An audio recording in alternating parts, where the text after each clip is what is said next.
Halo, apa kabar pemirsa? Kami hanya melepas masker saat kami live siaran.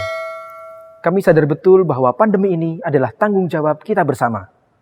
Semoga Anda yang di rumah atau dimanapun Anda berada juga melakukan hal yang sama. Dan semoga kondisi terbaik menyertai Anda. Saya, Mufti Al-Farabi, akan mengabarkan informasi teraktual seputar UNESA khusus untuk Anda dalam Jendela UNESA. Dan inilah informasi selengkapnya.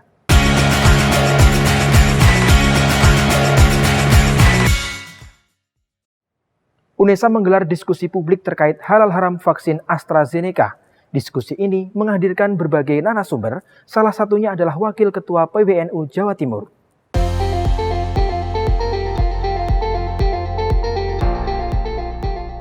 Program vaksinasi yang digalakkan pemerintah beberapa bulan terakhir menuai beragam tanggapan.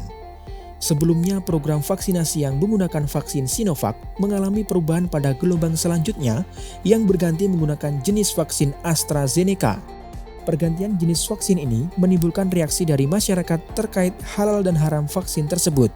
Menanggapi hal itu, Universitas Negeri Surabaya pada Sabtu, 3 April 2021 mengadakan diskusi terbuka terkait halal haram vaksin AstraZeneca untuk kemaslahatan umat ditinjau dari perspektif agama dan kesehatan. Diskusi terbuka tersebut diadakan secara luring dan daring dengan 6 narasumber yang 2 diantaranya bergabung secara daring, yaitu Dr. Rernat APT Aloysia Anita Artarini, virologis dari Institut Teknologi Bandung, dan Dr. Sutrisno SPOG, Ketua Ikatan Dokter Indonesia Jawa Timur. 4 narasumber lainnya adalah Profesor Dr. Joko Santoso, PhD SPPD KGH, Guru Besar Fakultas Kedokteran UNAIR sekaligus Ketua Badan Kesehatan MUI Jawa Timur, Dr. Kiai Haji Fahru Razi Burhan, Pengurus Pondok Pesantren An-Nur Bulu Lawang, sekaligus menjadi Wakil Ketua PWNU Jawa Timur dan Wasekjen MUI Pusat, Kiai Haji Syafruddin Syarif, Khatib Syuriah PWNU Jawa Timur, dan Ilham Nur Alfian MPSI yang menjabat sebagai Ketua Himpunan Psikologi Indonesia Jawa Timur. Dr. Kiai Haji Fahru Razi Burhan menyampaikan bahwa pihak MUI tetap memperbolehkan penggunaan vaksin karena kondisi darurat serta kemaslahatan umat. Namun, MUI tidak menampik bahwa sesuai dengan Fatwa MUI 2010, yaitu kaidah intifa atau pemanfaatan bahan dari babi, meski dalam produk akhirnya tidak terdeteksi kandungan bahan dari babi, dinyatakan haram. Jadi dari segi akademis maupun dari sisi medis dan ilmiahnya, itu sangat clear dan jelas dan bisa dipertanggungjawabkan bahwa ini dari prosesnya itu tidak tersentuh oleh yang namanya tripsin yang dipolemikan. Jadi itulah pesan kami dari sisi akademis. Jadi masyarakat tidak perlu ragu terhadap masalah keberadaan AstraZeneca ini, baik itu dari segi efisiensi maupun dari efektivitas dan keamanannya. Saya mengajak semua masyarakat agar bersama-sama kita vaksin. Saya sudah 2 kali vaksin, istri saya sudah 2 kali vaksin, dan alhamdulillah tidak ada ketakutan apapun ya. Ini adalah bagian dari kewajiban kita taat pada pemerintah. Pemerintah mewajibkan rakyatnya vaksin. Kita wajib taat pada pemerintah, dan ini untuk kebaikan kita agar segera tercipta herd immunity, agar kita segera bisa bebas bekerja, bebas beribadah, dan bisa pergi kemana-mana. Kita ingin umroh, kita ingin haji. Ayo kita vaksin agar wabah ini segera selesai. Pandemi COVID-19 ini membuat seluruh elemen masyarakat mengakselerasi kemampuan dalam berinovasi membuat vaksin dan dituntut untuk bergerak cepat agar pandemi ini dapat segera selesai dan tidak ada lagi korban yang berjatuhan. Selain itu, peran masyarakat sangat dibutuhkan untuk dapat bekerja sama dengan pemerintah dalam menyukseskan program vaksinasi sebagai bentuk perwujudan 85% herd immunity di masyarakat. Namun, meski telah mengikuti program vaksinasi, kepatuhan masyarakat terhadap protokol kesehatan harus tetap dilakukan. Dalam acara diskusi terbuka yang diikuti oleh ratusan peserta baik secara daring melalui Zoom dan live di kanal YouTube KCTV by UNESA, serta secara luring berada di lantai 11 Gedung Rektorat UNESA. Acara ini berlangsung sangat interaktif dengan peserta yang aktif bertanya secara luring maupun daring kepada narasumber yang ada.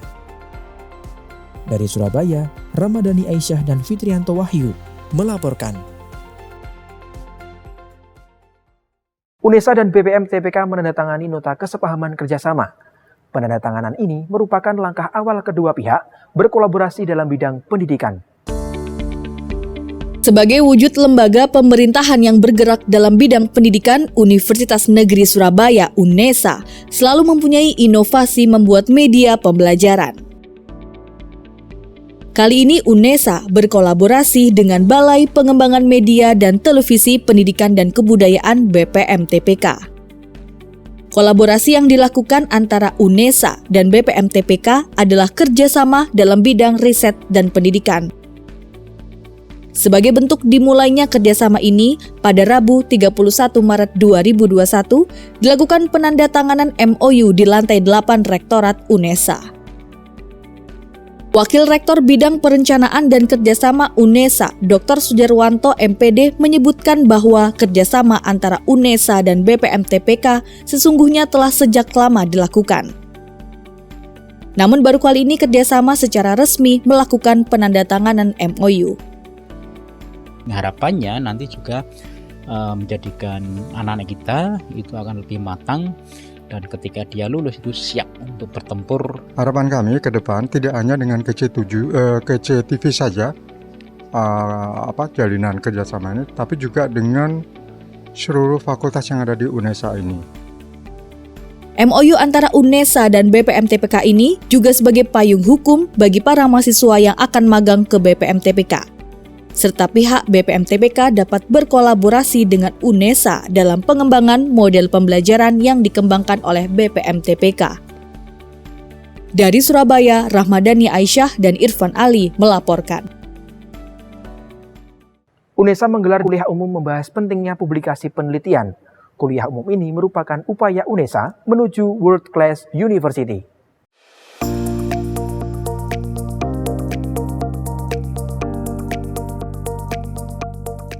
Dalam upaya untuk menaikkan peringkat Universitas Negeri Surabaya UNESA sekaligus menjadikan UNESA sebagai World Class University, pada 1 April 2021 UNESA menggelar kuliah umum membahas pentingnya publikasi penelitian dan pemeringkatan kampus menuju World Class University. Kuliah umum ini juga termasuk sebagai persiapan UNESA untuk menuju perguruan tinggi berbadan hukum PTNBH. Kuliah umum ini mendatangkan Dr. Muhammad Miftahus Surur, MKes SPPD, PhD dari Universitas Airlangga sebagai narasumber yang ahli dalam bidang publikasi ilmiah.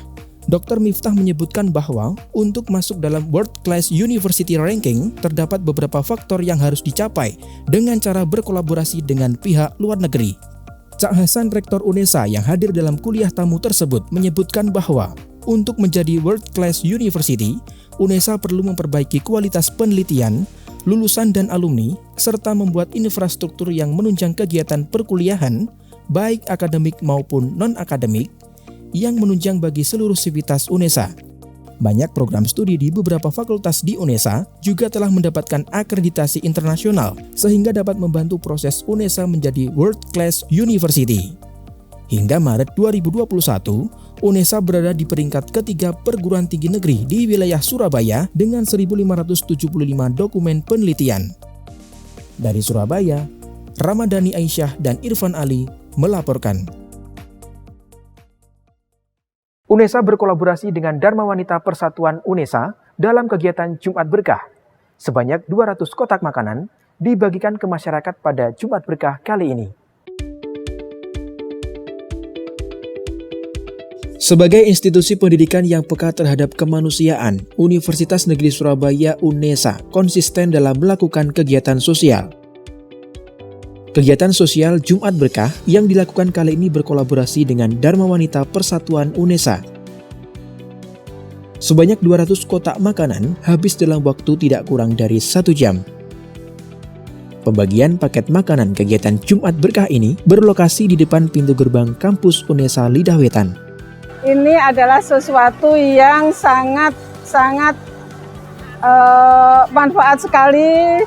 Diharapkan bisa membantu warga yang dalam perjalanan belum sempat sarapan, bisa terbantu dengan Jumat Berkah ini.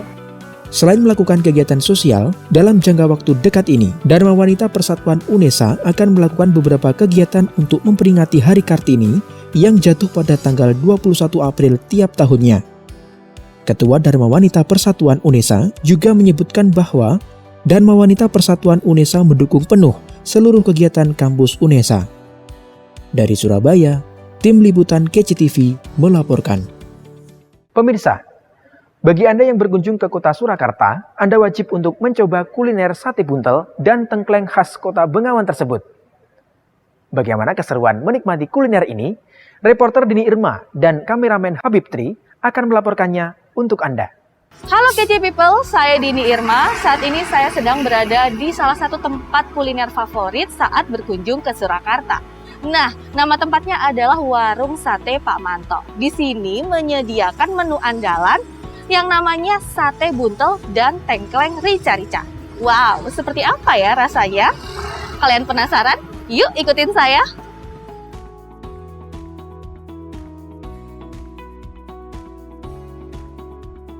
Warung Pak Manto ini terkenal dengan sate buntel dan tengklengnya. Bagi KC People pecinta kuliner, sudah pasti tidak asing lagi dengan makanan yang satu ini. Tengkleng adalah masakan sejenis sup dengan bahan utama tulang kambing, namun tengkleng yang ada di warung Pak Manto ini sedikit berbeda. Karena disajikan dengan bumbu rica-rica yang kental dan pedas, membuat siapa saja yang melihatnya tidak sabar untuk segera menikmatinya. Tak kalah nikmat dengan tengklengnya, sate buntel Pak Manto dijamin enak, karena dagingnya yang empuk dan dibumbui dengan rempah-rempah. Jika KC People ingin mencoba sate buntel dan tengkleng Pak Manto ini, langsung saja datang ke warung Pak Manto yang terletak di Jalan Hanggowongso nomor 36, Kota Surakarta. Warung Pak Manto ini buka mulai jam 7 pagi hingga 10 malam. Nah, KC People, akhirnya saya sudah selesai makan nih di sini. Rasa sate buntel sama tengkleng rica-rica di sini luar biasa nikmat. Dini Irma, Habib Tri melaporkan dari Surakarta. Pemirsa, laporan reporter Dini Irma dan kameramen Habib Tri dari Surakarta membawa kita ke penghujung Jendela UNESA kali ini. Bila ada kritik dan saran, Anda bisa mengirimkan ke email redaksi.unesatv@unesa.ac.id. Dan tentunya, untuk tetap memutakhirkan informasi Anda seputar Universitas Negeri Surabaya, jangan lupa untuk subscribe, like, dan share video ini. Saya, Mufti Al-Farabi. Tetap sehat. Sampai jumpa.